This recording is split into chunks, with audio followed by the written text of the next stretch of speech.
Synopsis. Well, my guest is in the studio. She is a highly respected medical doctor, voluntarily deregistered from APRA.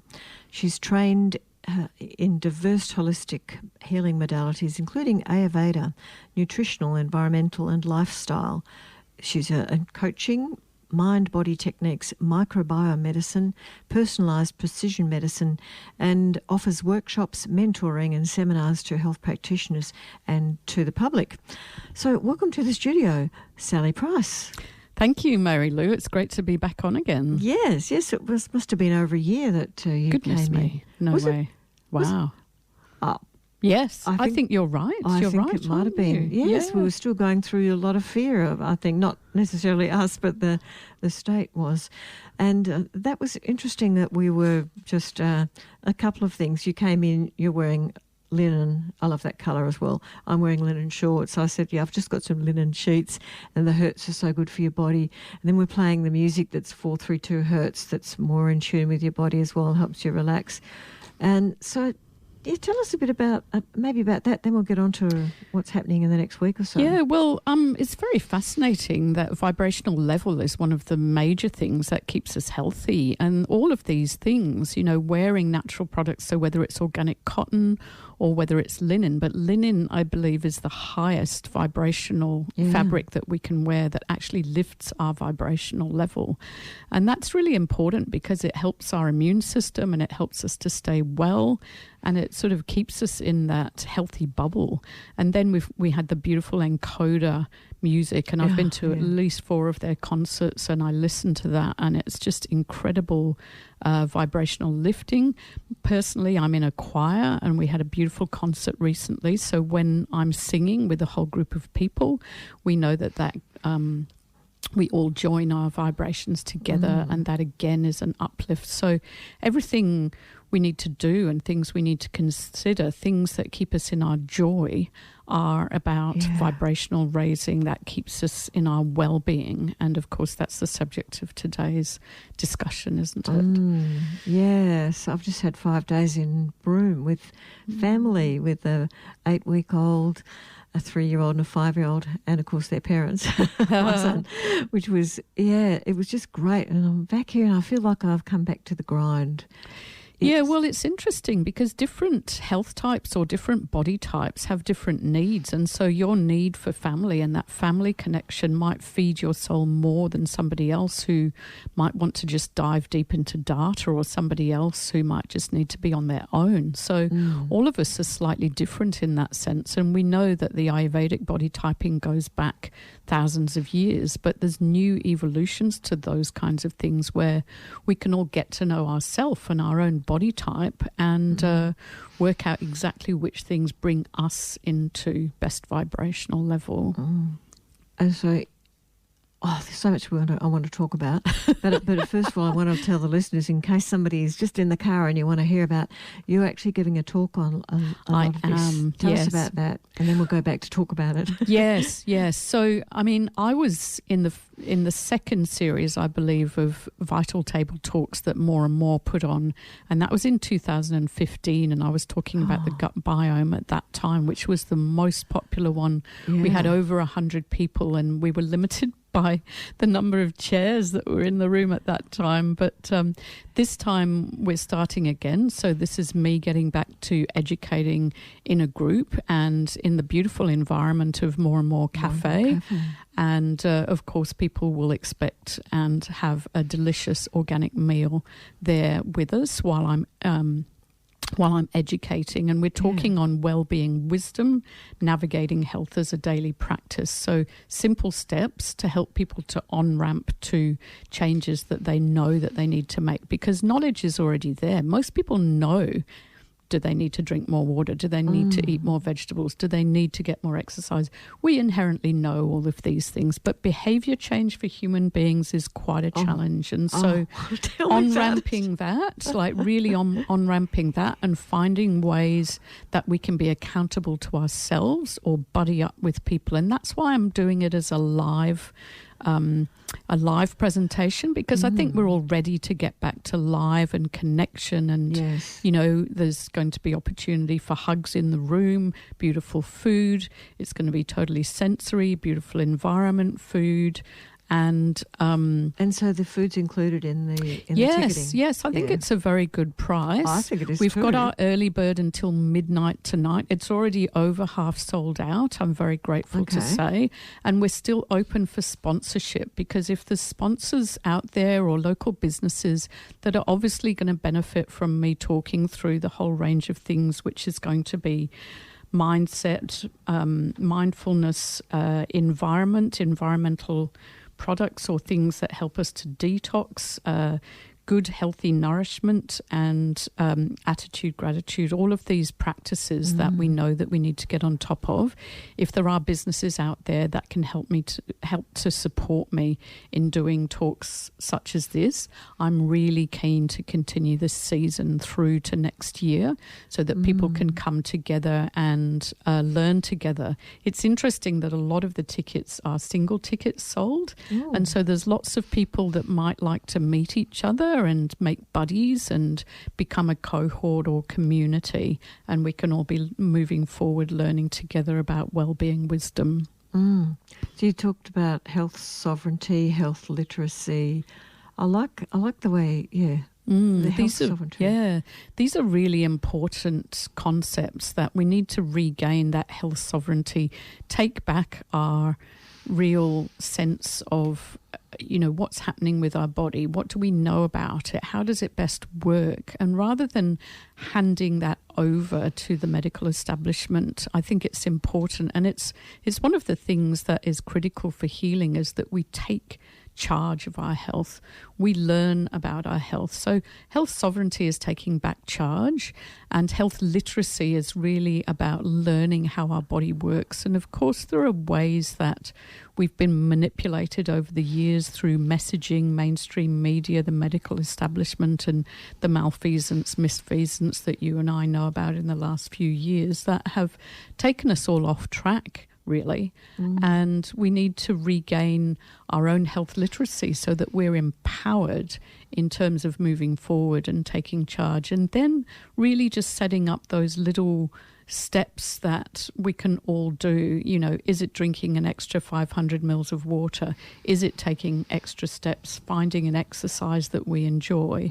Is it about, you know, going more organic or going to the farmers markets? Or is it our environment? Is it about keeping bees? Is it, you know, growing stuff in our own garden so that we know that it's the least amount of spraying, that we can have really fresh greens, or, you know, finding a good food source of protein-based intake. So there's so many aspects, and really this first one on the 29th of November evening is going to be the first big roundup to spark interest and see who's keen to get back in charge of their well-being. What day is the 29th? It's a Wednesday. It's a Wednesday, so it's evening. 2 weeks from today. Goodness me, is it? Is right. it? Yes, 15, I'm sure you're right. 17, 18, 19, 20, yeah, 2 you're weeks. Right. Yeah. 2 weeks today. Goodness me. Yeah. Okay. So we're already over half sold out. Oh, fantastic. And, you know, I'm really glad to see that people are stepping up for their health.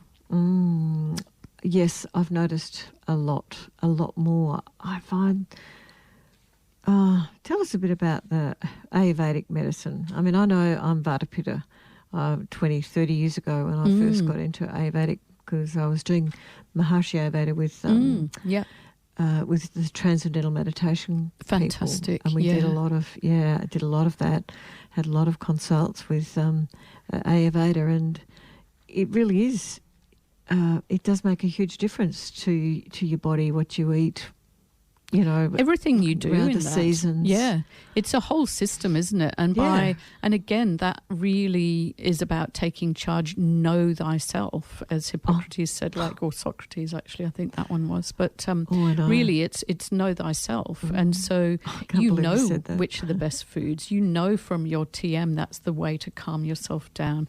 That's the way to get into the best mindset. Yeah. And then seasonal routines, little things that you can do every day. in Ayurveda, you've got tongue scraping, you've got Gandush, which has now been sort of remodeled as oil pulling, but people know what we're talking about there. There's Abhyanga, which is your own self-massage, self-oiling procedures, and using heat or cooling depending on your body type. So for you, in the summer, you'd need to be cooling down in the ocean quite frequently, like myself. And for other people, if they're more Vata or more elderly, you become more Vata imbalanced, and therefore warmth is more important. So, all of these differences we need to celebrate, because medicine has gone off track and become a one-size-fits-all, and that doesn't work for anybody, really, does it? And the frightening thing is that AI is coming, and when that gets in charge of algorithms and how people are treated in healthcare, that's really not going to work for anybody, and it's going to be dictated by people that don't have our best interests at heart. And I know that Dr. Billy Bay, who many of your listeners might already be aware of, has just been at the IAMRA conference in Nusa Dua, Bali, and he's discovered that AI is certainly the way the medical regulators internationally are looking at moving forward. So they're going to take the humanity out of healthcare, and this is going to be a big problem going forward. So we've already been impinged on. We've already had medical censorship and so forth. And realistically, if everything comes down to little algorithms, it's going to be a really toxic system, I believe. Yeah, I know. I try to avoid medical doctors. Of course. Being a nurse, even though I was a nurse for so many years, registered for 50, I can't believe that. I just found working in the system just didn't work anymore. I could see what was happening, and I just go to naturopaths and different things and look up.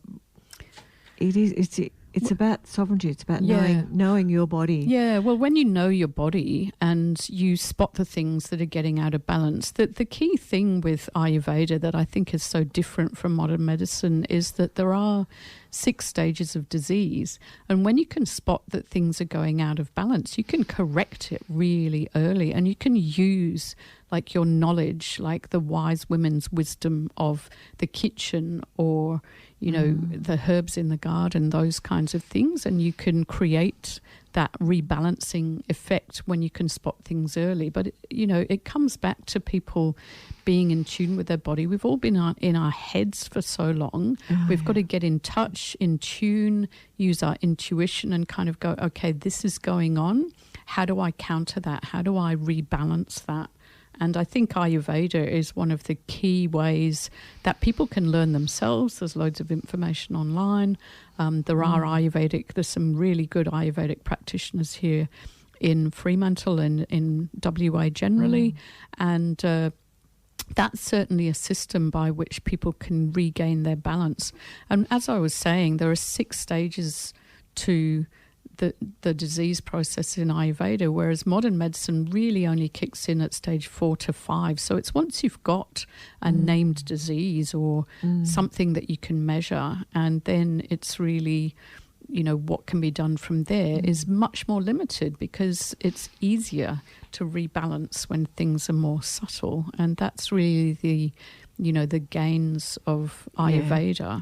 It's the subtlety. I remember going 30-something years ago, going to a doctor who practiced a lot of holistic things, and my iron was low, but he picked it up before.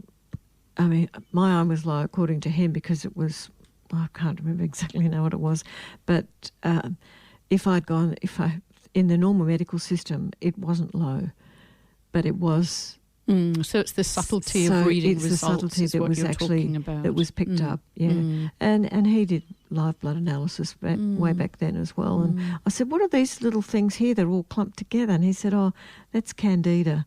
And I went, "Oh, Really interesting. So live blood analysis is interesting as well. It's fascinating. I've got friends that do that, and I've had a look at those things. It's lovely to have something that's so immediate that we can learn so much from. And there are a few people still able to do that around the place that are trained. And the gut. Oh, the gut microbiome. Yeah, well, that's really been an absolutely fascinating trajectory of learning for me. I mean, I was already doing some adjustments way before it became all popular and trendy, and we discovered all sorts of things that could be shifted in terms of gut microbiome and mental health. And it would be fantastic to have some really decent funding to move that sort of thing forward, because I think there's so many mental health disorders that we could absolutely improve with gut microbiome work. But people really do need support to make those changes that they need to do, and to go through that kind of process of clearing up the microbiome. And like you say, candida, with all the sugars that everybody's eating, and the high carb diets are a big part of that problem as well. And so that's like an addiction as well, isn't it? Well, it's interesting because the bugs in your gut can also be sending brain messages. So there's way more messages. I think it's 80% or something like that. There's 80% more messages going from your gut to your brain than the other way round. And so the candida and the pathobionts that are in the gut are sending messages to the brain of, oh, just go and eat that donut, bring me more sugar because I want that, or bring me more of that toxic, horrible food that, I'm going to thrive on. My body's been telling me that. This morning driving in here is like, I've got to stop at the bakery. I've got to get something. And then I couldn't get a parking spot. Thank goodness. I found another bakery. Oh, no. Disaster. Why are you doing this? And it's amazing, because when I've gone on boot camps where I've been away for 3 weeks or more, I have no desire. Yeah. 3 days it takes. I reckon it's 3 days to really clear out your sugar. But after that, you have to deal with all the habit-forming things, which, like you say, is driving past the smell of a delicious bakery or that sort of a thing. So, it's 3 days from the chemistry perspective, let's say. Oh, that's easy. But, we've got to cull out and clear out all of those toxic candida and all of those different bugs that, that can be a bit more of a long effort, but it's certainly possible. Yes. Oh, dear. So this talk, Discover Your Own Wellbeing Obstacles and Where Current Models Have Taken Us Off Track, Empower Yourself with Actionable Steps to Regain Control of Health Sovereignty, and Explore the Future of Health Practices, which is available, what steps we can take now. Yeah. And bring a notebook. So people bring a notebook and take note. I'm sure there'll be lots of notes to take. It sounds really old-fashioned, but what we know from the neuroscience perspective in neurobiology, it's really when you're sitting there and listening and seeing, because I've got slides, it's about, that brain pathway from what you're seeing down to your hand and writing notes in a book actually reinforces the learning. So that's why I'm encouraging people to come and be writing down notes. But also there's a little practice towards the end of the talk where we're looking at the small changes that everybody can identify in their own life, because obviously that's going to be different for everybody, that those small changes that are called on-ramping. I've heard this expression of on-ramping. It's like if you do a minute of something, that is a new habit, like you're building that brain pathway, you're building that new habit.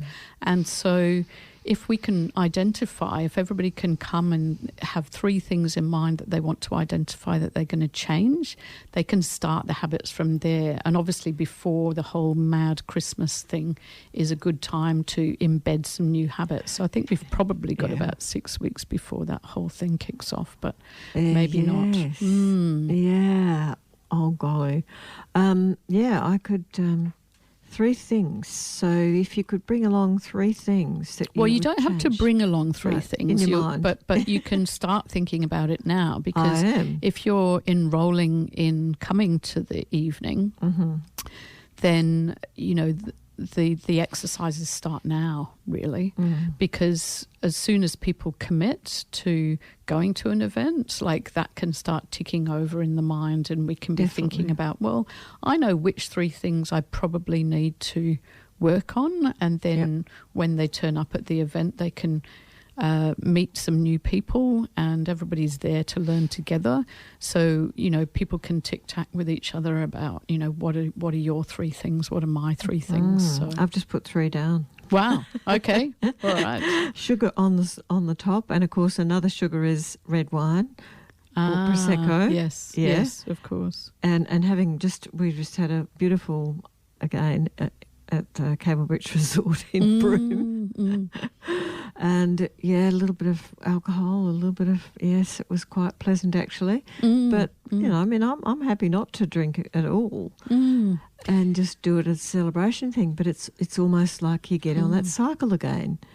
Yeah, people really, it is, as we know, alcohol is quite an addiction, and there's often a lot of social addicts who are all there and socially drinking because everyone else is socially drinking. And I was at a fantastic dinner that Simon from More and More put on for those of us who've done these table talks. And what was fascinating was that out of a table of 10 of us, virtually nobody had alcohol. Like we had kombucha, we had coconut water, and the other thing was that everybody was keen to have this wonderful dinner and discussion, but they also were all keen to go with their chronobiology and their day-night routines and get home for bedtime before, it got too late. So, people are really starting to take charge of chronobiology, which is about your day-night routine, and that's about looking after your mitochondria and reducing the poisonings that are going in. And people are often becoming more aware that we're consuming up to a credit card size of plastic every week, I think it is. I can't remember the statistic, but we are taking what's that in. It's, if you drink from plastic water bottles, if all of your groceries are wrapped in plastic, if you microwave things and they're in a plastic container, if you keep everything in plastic containers, there's all sorts of that going on. But there's also plastic going into the food chain. So even when animals are fed stuff, they don't always empty the bags. They might just slash things open, and so there's sort of bits of plastic going into animals that are eaten, all of these kinds of things. And realistically, we know that we don't want to be consuming that. The poor animals don't want to be consuming that either, but we need to be clearing all of this out. And so then that becomes more about detoxing as well, because we need to get all of those nasty estrogenic things out of our system. Plastic. So estrogenic. Talk a bit more about that. Well, there are what we call xenoestrogens, so strange or not natural estrogens going into the body from the environment. And of course we've had pictures of the big mountains of plastic water bottles in the oceans around the world, and also we've contributed to more of that with the rat tests and the masks and all of the things that, it may be one thing to get rid of straws and plastic bags, but when you saw all the plastic stuff that was around for Halloween recently, there's still shelf fulls of stuff being sold. So I don't know how Woolworths and Coles can be selling big mobs of plastic stuff for Halloween and pretending that, And the lollies they were selling were so disgusting. It's a big toxic overload for so many children, and they start, behaviour really goes off. I'm sure you've seen that. Well, I was really quite disturbed. I was a little bit upset flying to Broome, flying back, because the plastic, the tiny little plastic bottles that they give you of water as well, and then get to my room at the resort and there were 7 plastic bottles. Then we had the beautiful L'Occitane shampoo, body moisturiser, conditioner, and the gel, shower gel as well, all in tiny little plastic bottles. Yeah, and of course you can absorb all sorts of toxic chemicals. There was a book called Slow Death by Rubber Duck where people went through how many toxic chemicals are put on the body by the time you even just get to work. And so, yeah, there's all sorts of things going into our system that we need to clear out. And like you say, actually on the last trips that I've been on, I've taken my stainless steel water bottle with me when I've been flying, and I've been able to get them to at least fill that up. So as soon as possible, I'm getting it out of the plastic water bottle up there. But of course, the water's still been in the plastic water bottle before that. Well, I've got a portable alkalizing filter that I take with me. Okay, it is plastic. It's a plastic thing. It's not a BPA thing. Yeah, but I mean it's reusable and so I take that when I'm travelling now, and then I just refill my bottle when I get there and continue to use that. At least I can filter all the water. I'm so happy. I've got this little thing. Got to play a few sponsors, and then we'll be back. So I'm speaking with Dr. Sally Price, who's going to be giving a very, very interesting talk on the 29th of November at the More and More Cafe in Henry Street. Sally, I'm looking at all these little things after your name there. Credentials, Your credentials, not little things, yes. So MBBS. Okay, so I've got my 35-year reunion at Bart's Hospital in London next year. I'm hoping to get to that, which will be fantastic. Yes. That's in May. So Bart's. It's quite a famous, one of the oldest teaching hospitals, 1123, I think that started, so it's pretty old. Old, yes. It actually had celebrations recently. Yeah, so I got my MBBS, my medical degree from there. FACNEM is Fellowship of the Australasian College of Nutritional and Environmental Medicine, so that's my fellowship training. I now examine for ACNEM, so I put other people through their oral fellowship exam. And you can still do that? I can still examine for ACNEM. Excellent. Yes, cool. And I teach for ACNEM, so I opened their, last year I was in Sydney for their ACNEM mental health event, and I opened that with a broad overview on mental health. FASLM is my fellowship of the Australasian Society of Lifestyle Medicine, so I've also got my fellowship in lifestyle medicine. I didn't know there was such a thing. Yeah, there's all sorts of things going on. They are a slightly newer organisation than FACNEM, but these things are all a bit allied. My fellowship of the Royal Australian College of GPs, I was fellowed in 1997, but I actually ceased my membership there in 2022 because I didn't see an alignment anymore there. I did my diploma of the Royal Australasian College of Obs and Gynae, so I did a lot of catching babies and all of that kind of stuff. You're highly qualified, yeah. Yep. Did a grad dip in primary care with UWA after I arrived in Australia, and that was during my first pregnancy. So I went up to collect that with my baby. Then a diploma in clinical Ayurveda. So I've had 25 years really in natural health and learning Ayurveda and the practices and the treatments and all of that. And then I've been 10 years educating health practitioners and the public. And the last 3 years, people have seen me standing up for ethics in medicine and stopping medical censorship. So some of your listeners probably know me from those places. And I guess, it is, I've always loved learning, so I'm a lifelong learner. And as you can see, I've been learning all sorts of new approaches, the best way to treat and take care of my patients and so forth. Wonderful. And so did you tell, I think I might have asked you what your astrological sign was last time. Did I? Is that important? Yes, I'm an Aries. Oh, okay. Yeah. So supposedly a born leader, but I don't know. Aries tend to be more. It's the opposite of mine, which is a Libra. My sister is a Libra. Yes, but I know when I had my astrology done back in the 90s, this woman said to me, because I'm always learning, she said, you'll always be learning something. And she said, Geminis Gemini. I've got I'm not a Gemini, I'm a Libran, but I've got a Gemini rising. So Gemini have this love of learning. They're always studying something. But yeah, I mean, whilst we're here, I can't believe it's, when you go to school, 12 years of school, then you get a job, or you might go to university, and then you again finish the qualification, get a job, and then you may or may not study anymore, and you think that's the end of study. But it's not. It's just the beginning of life, really, when you leave school.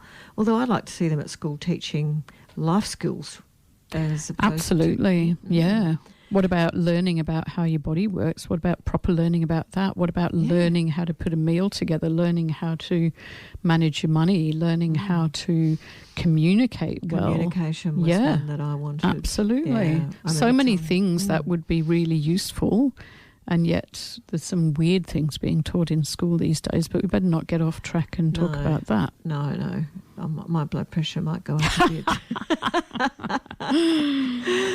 Yeah, so I've been learning for a really long time, and a lot of that is really to provide the best benefit to society, my patients, humanity. And the thing that I discovered or thought about was, that one-to-one just isn't really efficient or effective, and that's why I'm starting to do these educational seminars and workshops and so forth, because I think, people learn better in groups. People can learn from that dynamic of the group, but also, I can spend an hour talking to a whole room full, and then everybody goes home with the information. It's cheaper for them, like it's more cost efficient for them, rather than every individual person coming and seeing me, which of course is quite exhausting for me, and often there's a lot of repetition. So it's really about how can I impact the most amount of people all at the same time.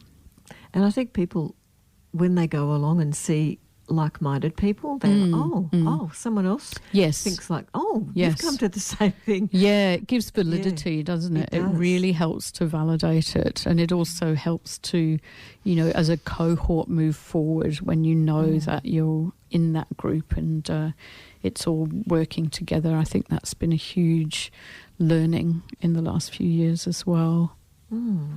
So your trip to India. Oh yeah, of course. So as we said, I've been learning Ayurveda for very many years. Yeah. And although I've had treatments here in Australia, it was earlier this year that I decided that I would go and have a full Panchakarma. Panchakarma is a full detox series of treatments.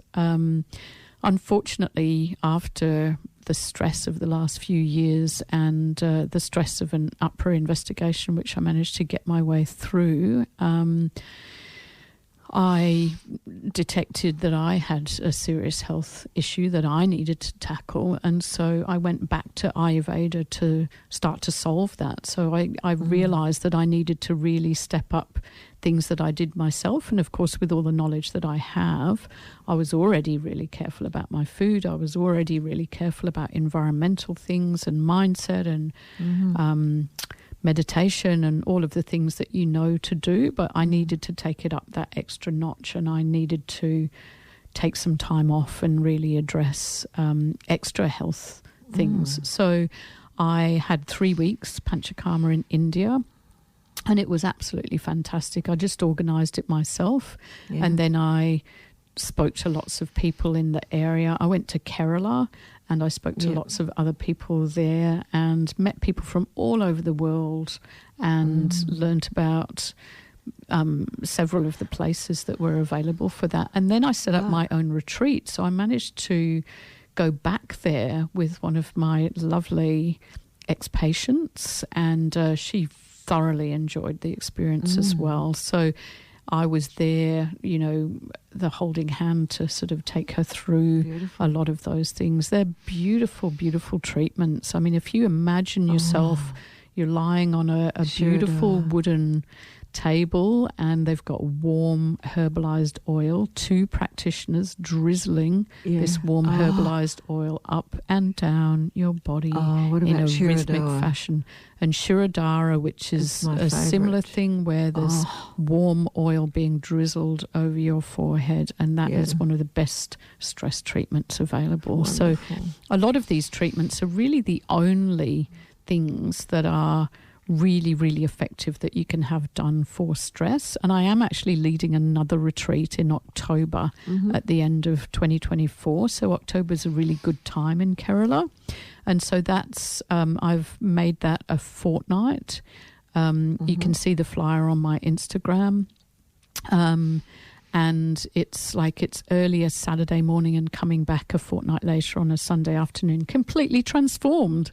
And having had a very enjoyable Panchakarma full-on treatment in India. If anybody's up for that, then we are taking bookings now. So that's to provide other people with that incredible adventure of, you know, what we can do. Because as we were talking about plastics, these Panchakarma techniques that have been known for thousands and thousands of years are one way to get toxic residues out of your system, whether that's toxic plastic or other related oil-soluble things, but also toxic heavy metals. So we know things like mercury and cadmium and so forth that are in our food chain or in our exposures. Aluminium, lots of toxic heavy metals that are affecting how well our body, they're kind of like the spanner in the works of how our body systems work, our biochemistry, and we need to remove all of these things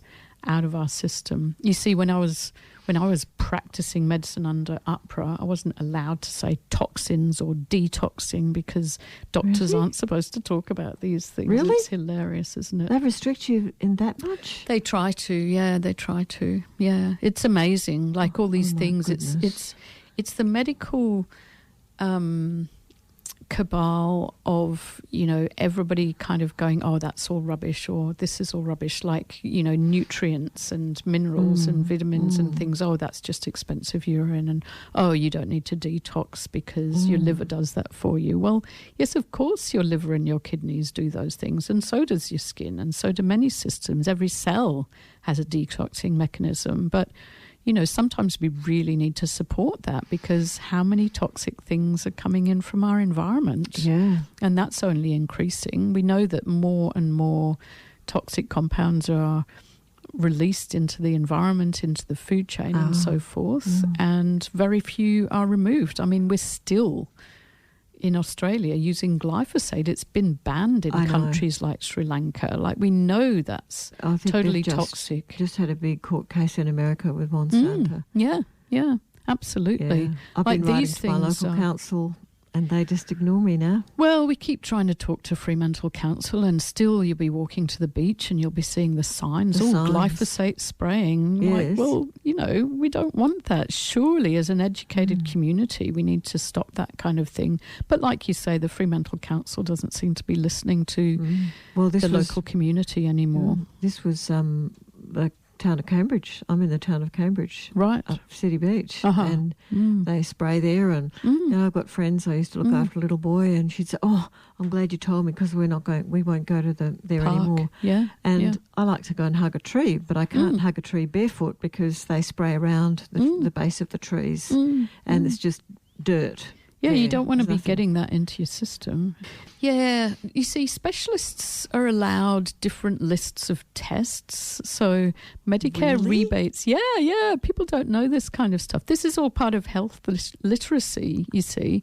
Like, you go to your GP, only certain tests will be Medicare rebated. So GPs are not allowed to do certain tests. And, you know, this all went a bit mad when people learned about how important vitamin D was. Yeah. And then there was this backlash because GPs who were ahead of the curve and were learning about this were then testing people for vitamin D, and then of course that put a huge burden on the health budget.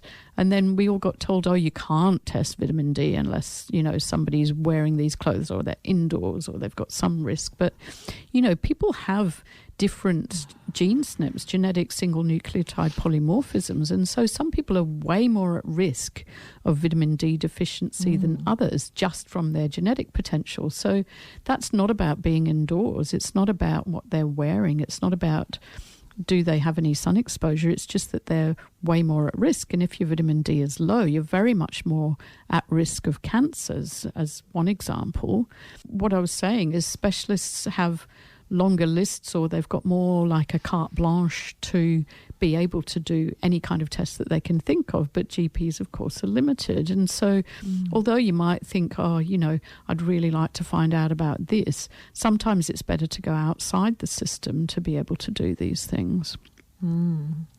And again, it comes back to self-empowerment and health sovereignty and health literacy. I love that. Health sovereignty. Yeah. Well, I've been speaking with Dr. Sally Price, and I think we're almost out of time for you, Sal, or you've got another appointment. I've got another 5 minutes or 5 or 10 minutes or so. Well, tell us again about what you're going to talk about. So there might be somebody out there who's just tuned in. So medical doctor, voluntary deregistered. She's got holistic healing modalities, including Ayurveda, nutritional, environmental and lifestyle medicine, coaching, mind-body techniques, microbiome medicine, and personalised precision medicine. And you're doing. Is it a talk or a bit of a workshop? This is the first talk, I suppose. This is a first presentation, so it's sort of opening up the idea.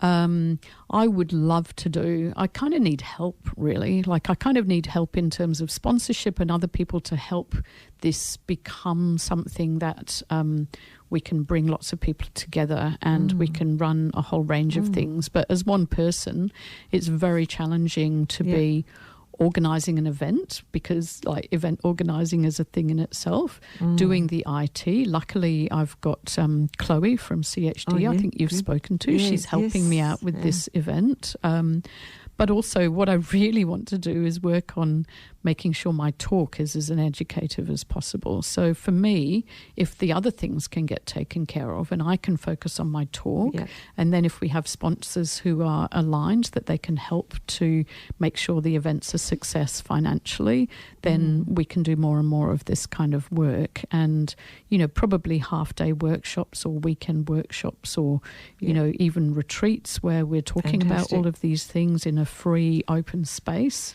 Those are all possibilities as well. So this is really the first foray, the opening up of, we all need to learn more about our well-being and not be led astray by, mainstream ideas that you just hand over your health to your doctor and leave it up to them. We need to take back our own initiative. And the government.